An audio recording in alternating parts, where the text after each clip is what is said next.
Assalamualaikum, hai semua. Okey, kali ni kita pergi kepada bab 13 iaitu kebarangkalian mudah. Okey, cuma cikgu nak terangkan dengan lebih lanjut, okey, apa yang dimaksudkan dengan kebarangkalian bermaksud, okey, ukuran kemungkinan berlakunya peristiwa itu. Okey, perlu dinyatakan dalam bentuk pecahan atau peratusan. Okey, sebagai contoh, okey, kalau cikgu ada contoh di sini, okey, dalam satu kotak ada 3 jenis pen, okey, iaitu pen biru, pen hitam dan juga pen merah. Okey, dalam satu kotak tu bermakna ada 3 biji pen, okey, 3 batang pen. Okey, sekarang kita minta, okey, kita mahu peristiwa mendapatkan pen merah. Okey, peristiwa mendapatkan pen merah. Okey, sebanyak 3 kali pilihan. Okey, sebanyak 3 kali kita cabut pen tu. Okey, sebab apa 3 kali? Sebab ada 3 pen. Okey, kalau kali pertama kita cabut, okey, kita dapat pen biru. Okey, kali kedua cabut kita dapat pen hitam. Okey, kali ketiga cabut baru kita dapat pen merah. Okey, jadi apa kebarangkalian mendapat pen merah? Okey, pen merahnya ada 1. Okey, dan percubaan ada 3 kali. Okey, jadi pecahan ataupun kebarangkaliannya ialah 1/3. Begitu. Okey, begitu untuk mencari kebarangkalian eksperimen. Dia ikut kepada bilangan berapa kali percubaan. Okey.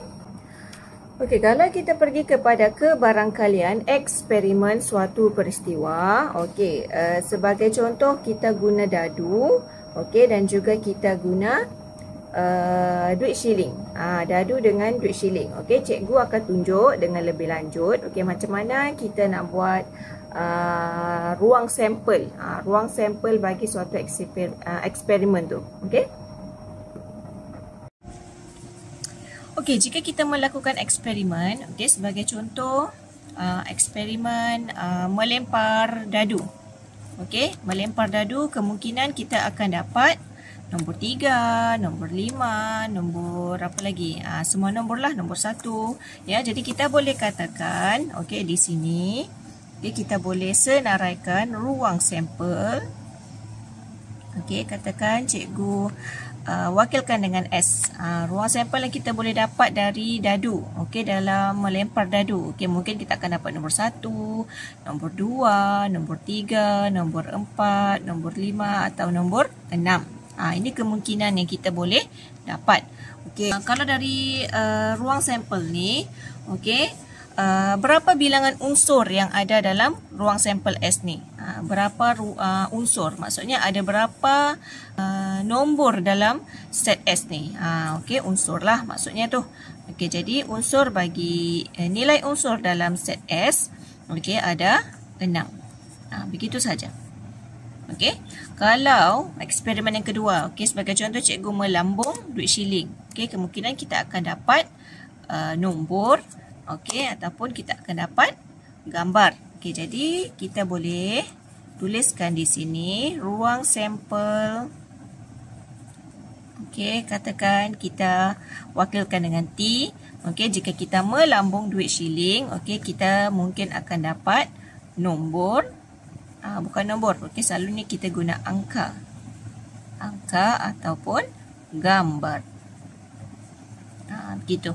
Okey, jadi nilai unsur dalam set T ialah ada 2. Okey, perlu ni kita guna nombor-nombor ni untuk mencari kebarangkalian. Okey, katakan cikgu ada soalan yang begini, ya. Okey, soalan sebiji dadu dan sekeping duit shilling dilempar serentak. Okey, ini sebagai contoh, okey, masih lagi shilling yang sama, okey, dan juga dadu yang adil, dadu yang sempurna, adil. Maksudnya dia lengkap dah, ada nombor 1 hingga nombor 6. Okey, jadi bila kita lempar serentak, okey, katakan gitu, 3, kita dapat, cikgu dapat 3 dan yang ini gambar. Okey, jadi kita lempar lagi. Ini nombor, yang ini 3. Okey, cikgu lempar lagi. Ini cikgu dapat gambar. Okey, ini kemudian cikgu dapat 1. Okey, jadi kita ada banyak hasil yang kita boleh dapat. Jadi kita perlu senaraikan unsur dalam ruang sampel. Okey, macam mana kita nak senaraikan unsur dalam ruang sampel? Okey, cara yang mudah kita menggunakan rajah. Okey, sebagai contoh, okey, kalau katakan kita lempar serentak, okey, kita ambil yang mudah dulu iaitu shilling.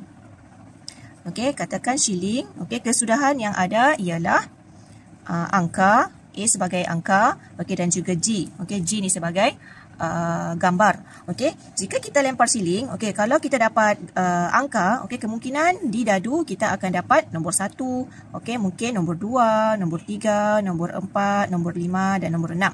Kalau kita lempar angka, mungkin kita dapat nombor-nombor ni di dadu. Okey, cikgu tulis di sini dadu. Okey, ini kesudahan. Ini kesudahan kalau kita lempar dadu. Kesudahan kalau kita lempar dadu. Okey, kalau kita lempar shilling, okey, kalau kita dapat gambar. Okey, kalau kita dapat gambar, kemudian di dadu, okey, kemungkinan juga kita akan dapat nombor 1, nombor 2, nombor 3, nombor 4, nombor 5 dan juga nombor 6.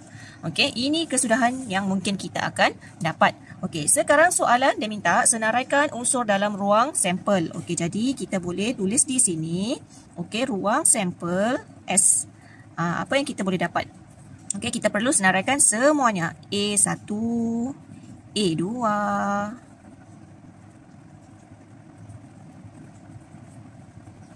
Okey, begini. Okey, A1 bermaksud angka dan dadu kita dapat 1.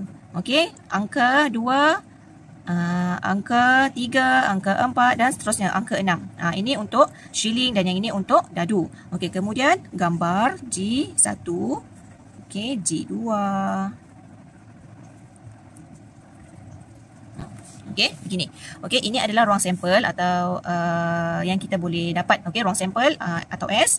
Okey, kesudahan. Kesudahan yang kita mungkin boleh dapat jika kita buat eksperimen di atas ni. Okey. Seterusnya, soalan nombor 2. Okey, dia mahu kamu senaraikan unsur dalam ruang sampel yang memperoleh mendapat nombor 4. Okey, iaitu X. Okey, jadi kita namakan dia sebagai X. Okey, mendapat nombor 4. Inilah. Okey, A4.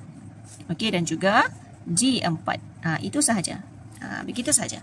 Okey, seterusnya yang ke B. Okey, mendapat angka. Okey, mendapat angka sahaja. Okey, maknanya semua inilah A1, A2,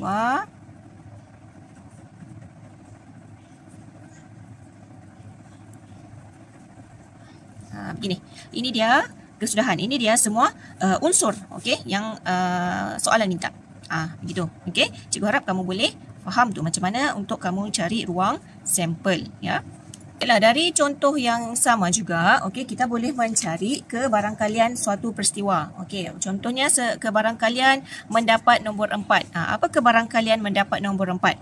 Okey, kalau melibatkan kebarangkalian, okey, kamu perlu ingat, okey, kebarangkalian mestilah dalam bentuk pecahan.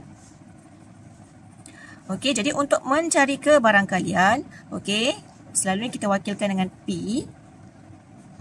Okey, PA. Okey, A ni adalah peristiwa. Okey, A ni peristiwanya, okey, katakan peristiwanya kita nak mendapat nombor 4. Jadi mendapat nombor 4 ini adalah sebagai peristiwa. Okey, dalam ini X. Jadi kita tukar kepada X lah. PX. Begitu. Okey, kita tukar kepada PX. Okey, jadi kebarangkaliannya, okey, nilai unsur yang ada dalam set X, okey, per dengan nilai unsur yang ada dalam S. X ni adalah peristiwa. Peristiwa yang soalan tu mahu. Okey, dan S ni adalah dalam ruang sampel. Okey, sebagai contoh yang ini, okey, nilai dalam S ni, dalam set S, okey, nilai dalam ruang sampel, okey, kamu kira ada 1, 2, 3, 4, 5, 6, 7, 8, 9, 10, 11, 12, ada 12. Begitu. Okey, jadi nilai dalam set X ni, okey, nilai unsur ada 2, okey, dan nilai unsur dalam Y ni ada 1, 2, 3, 4, 5, 6 lah. Okey, jadi kalau kamu mencari nilai unsur dalam set-set ni, senang untuk kamu cari kebarangkalian. Okey, sebagai contoh ni dia mahu kebarangkalian bagi nombor 4, mendapat nombor 4, okey, itu nilainya 2. Okey, dan ruang sampelnya 12.